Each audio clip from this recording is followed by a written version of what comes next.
I'm so glad you're here listening to the Sustain Your Passion podcast. I'm Jenesis, your host and business development expert. If you're ready to make a bigger impact and income while helping others, then you're in the right place. Thanks for joining me, and I can't wait to help you sustain your passion.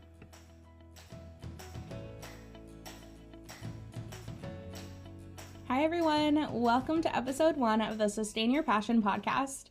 Today I want to talk to you about my journey from psychology degree at Oregon State University all the way to being a business development coach and starting this podcast. I first started my pathway to this day, I think, way back when I decided to pursue psychology as my major.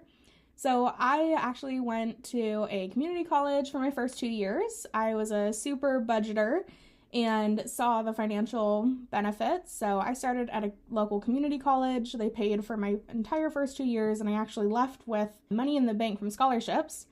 And after that, I knew I wanted to transfer to Oregon State University. The campus is gorgeous. It's in the Willamette Valley, so it rains a lot, but it is beautiful. It's so green. The buildings are so old. It's like the classic bricks that you would see in something like Yale and Gilmore Girls, which is probably why I wanted to go there. But they also had an awesome psych program and an honors program. So I was coming from a pretty small town, and being in the honors college meant so much because I got to take smaller classes, be a part of a smaller community within what felt like a gigantic community of like 30,000 students at OSU. And at that point, what I really knew about myself and my career and my purpose was that I loved helping people. I had experience working as a bank teller at a credit union, and even in that, just connecting with people and being in leadership. I was, in leadership for a few years in high school, did a lot of volunteer work, and I just loved helping people. And that looked really vague back then, and it looked like a lot of different things. But I felt a deep calling to helping hold space for people and helping people find a sense of belonging and navigating through difficult situations. So a psych degree felt like a great next step. I wasn't exactly sure what I wanted to do with it. I was considering therapy. I was considering even becoming a social psychology researcher. I was in a research lab on emotional intelligence for a while. And then I discovered the world of student affairs. So that is being anything out of the classroom, essentially, professionals on college campuses. And I really loved the idea of being an academic advisor or an academic counselor, because that, to me, meant that I got to do a version of therapy, helping people, right, get to know themselves, make decisions, supporting them, without the weight of being a therapist, which was really scary to me. But I still got to help people along their journeys and in one-on-one or small group settings and develop meaningful relationships with them and help them get where they want to go. So then I decided to pursue a master's of education, and my major was college student services administration. And at that point, I also had done a thesis on mentorship in undergrad. So for my master's, I really looked at the difference between academic advising and academic counseling, and started working to develop a theory of mentorship with my co-researcher. I pursued my master's degree, and that was also at OSU. And from that, I really was able to learn that it's not necessarily that I want to help everyone. I figured that out, that I didn't want to do therapy. And originally I had thought marriage and family therapy, but then discovered I don't really want to work with kids and didn't really want to work in family structures either. So working with students, and especially college students, was just really inspiring, because to me, if you are a student, if you're in college, you've committed to growth, personal development, and learning and thinking differently. And that's what I loved. I just love working with people that are committed to their growth. And what that looked like for work, so I actually got an assistantship, which allowed me to work, I think it was 19.5 hours or something like that per week, while they paid for my tuition for my master's degree and provided me with a stipend, which a lot of people don't know is a thing, and it is kind of rare. So I like to mention that whenever I can, because I had no idea that would be an option until all of a sudden it was. But I think if more people knew about that, maybe they'd pursue graduate degrees.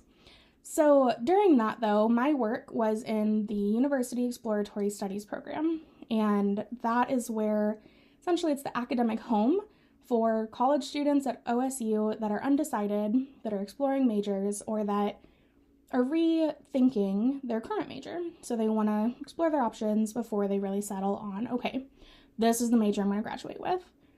Oftentimes, though, it was first-year students that didn't feel ready to commit to any one path and wanted to explore some options. In that work, I also got to teach a career decision-making course, and that was so fun. I loved that class. It was small group facilitation. I think I had like up to 18 students at one point, and it was just such an incredible space because over the term, everyone really got to know each other and got comfortable sharing about their experiences.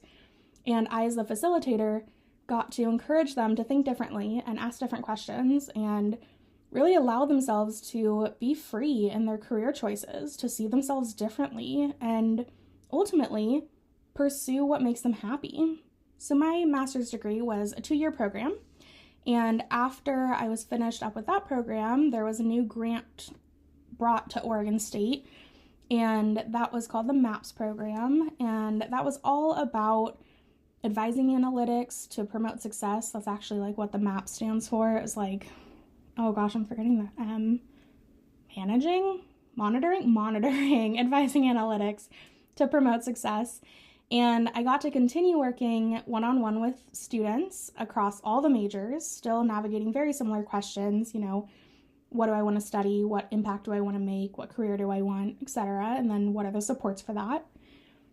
And even with all of that space to support students and engage on those topics, I wanted to do more. So part of my role in the university required service to the institution.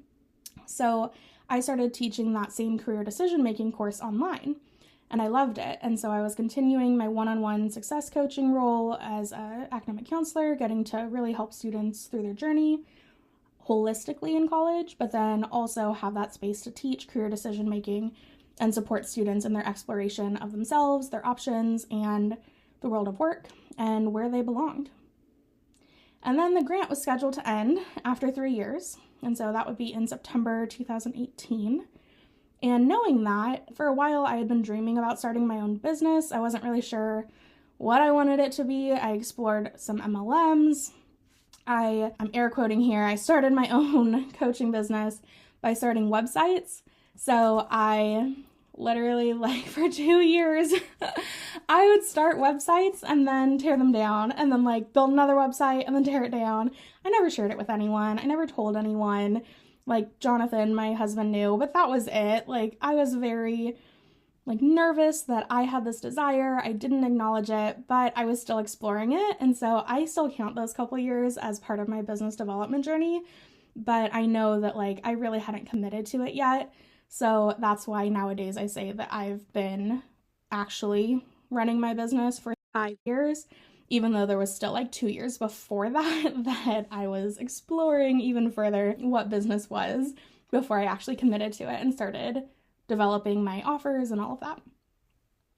So after those 2 years of website development and dreaming, I wasn't making any sales. I wasn't talking about that I offered that service. I hadn't even considered what it would be like to take a payment. I was really just in the, I want to do this phase. I knew that the grant was ending soon, and I considered, gosh, that would be so cool if that could be what I do next. So then I committed to it. I decided to actually hire a business coach. I took an online marketing course. I started studying a ton in my free time, and I developed my first program, which was Sustain Your Passion. And I saw a lot of things that I didn't really connect with my first business coach, but I learned a ton, and I really wanted to develop a unique program and sell it in my own way, which I didn't really feel supported to do with my first business coach. She was really this is the way to do it. Anything else is wrong and won't work for you, so listen to me. And I didn't love that, but I learned a ton, and I was able to develop my first program, so Sustain Your Passion, and that was a self-love based career coaching program. So I merged my psychology degree all that I had learned personally and self-study around psychology and self-love and self-esteem and self-worth and boundary setting, in with the career coaching experience I had and career development, to really focus on how to help my clients be more confident in their decisions. So we did the career exploration, the career assessments, things like that, but we also talked about maybe why have they been in jobs they've hated for 5 years? Why they, couldn't send in applications for that next level job that they've been working for 20 years in the same company that, like, on paper looks like that's the next step, and really digging deep to understand where they were at and where they wanted to go. And what's so cool is that once I developed that program, I actually was able to sell it and start helping people, and I made my first $3,000 sale. And it was incredible. I realized, okay, I can do this. I can sell coaching online. I can develop my own programs, leverage my experience, and have my own business. So I continued to grow my career coaching business for 2 years. And then people started asking me how I did it, how much money I was making, how I made sales. And then they started asking me if I could help them, if I could teach them. And I ended up building a business development program for a career coaching friend. And she loved it. I loved it. It was so fun. And I started to see all of the connections between career and business coaching. It really centers on allowing yourself to pursue your passions, enjoy your work, and develop your space in your career and allow that next step of your career to be developing your own business and acknowledging that you want to do it and then learning how to do it, which I personally went through as well with those 2 years of exploring but not telling anyone, and then committing and actually seeing success and progress. And from that, I really started seeing a common thread between the conversations I was having with my career coaching clients and now my new business coaching client.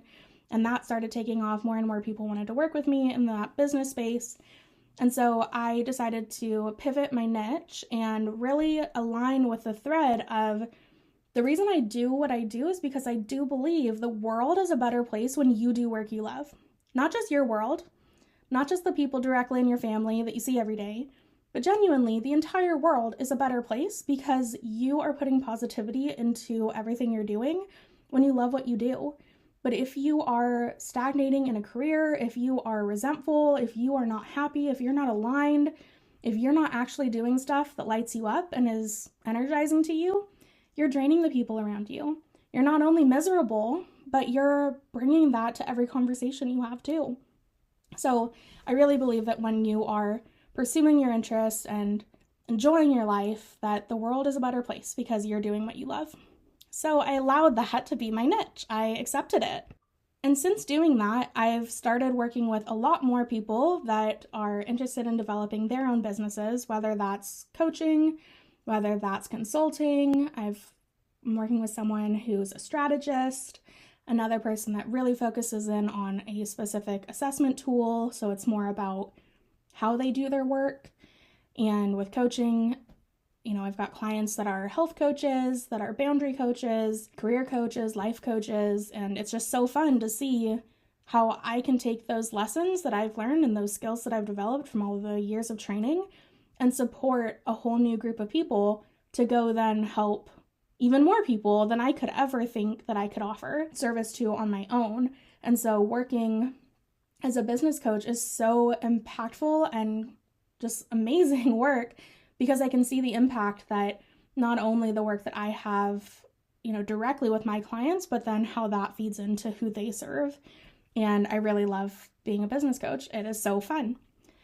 And now here I am. I'm helping my clients develop the clarity, courage, and confidence that it takes for them to actually reach their business goals. But it's always been about not burning out. So back to sustain your passion. That self-love foundation has always stuck with me. And that's really what I hope to do here with the Sustain Your Passion podcast, is share about my lessons learned, my stories, my experiences, and help make your journey from, wherever you are right now to wherever you're trying to go with your business, whether that's 5K months, 10K, leaving your job, creating a course, creating your first group program, whatever it is, solidifying your niche. I've been there, I get it. And I want to help you because my road was pretty bumpy, and you'll hear more about that throughout the podcast. But if I can help you see that your challenges and your fears and your blocks are normal and help you move through them so that you can go out and help the people that are waiting to hear from you, then I know I've done a good job. So I hope that this podcast is really helpful and that we're able to connect on some of the pieces of my journey and that you learn something from it. And then the other piece I wanted to talk about was, alongside all of these different pieces of my career, I've been co-developing a model on mentorship, and now I'm writing a book called Liberationships to expand on our mentorship model, and it's the transformative mentorship for women of color model, and it's all about how relationships can support you to achieve more at work, be more productive at work, to find more personal growth, and to find validation in yourself so you feel liberated to make decisions that are best for you. And my colleague and I, Kim, she'll probably be on the podcast at some point. I hope so, at least. We have been talking about this in articles and blog posts, in presentations, webinars, all the things. Now she's writing her dissertation on our work, and it's coming to life in a book, which is so exciting. And I absolutely know that work has shaped how I've shown up as a coach, how I've shown up in my career, and all of the different pieces of what I do, and all of the different ways that I embody this place that I'm at in my life. And I just want to give a huge shout out to that work that has been a labor of love for many years, researching and writing and talking about this. So it feels so exciting to be writing a book about it, and I can't wait to tell you more about our model, break it down on one of the episodes, and share with you all the insights from that and how I use that model to engage with my peers, but also to engage with my coaching clients. So I'm really excited to tell you more about that, and you will for sure hear lots more about it, hopefully in an episode with Kim, but also on lots of my episodes here, because that work is so integral to my coaching philosophy and who I am. All right, everyone, that is a bit about me, my journey to being a business coach, being here today on this podcast, and I hope it's helpful to help you get to know me a little bit. But what I'm hoping this episode allows is for you to see some connections in our story, and I really hope to hear about them. So if you aren't following me on Instagram yet, I'd really love to connect with you. My profile is at Genesis_Rose, and I would love to connect with you over there, hear what you thought of this episode, and actually have a real conversation. Podcasting is brand new for me, so putting my story out there and sharing it is delightful, and I really hope that it inspires connections and conversations. That's why I'm doing it, and I hope it's helpful. So I will talk to you soon.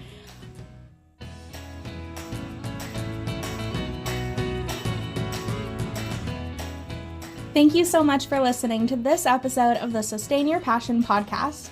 If this episode helped you gain a bit more clarity, courage, or confidence, please share it with your friends on social media or in a text.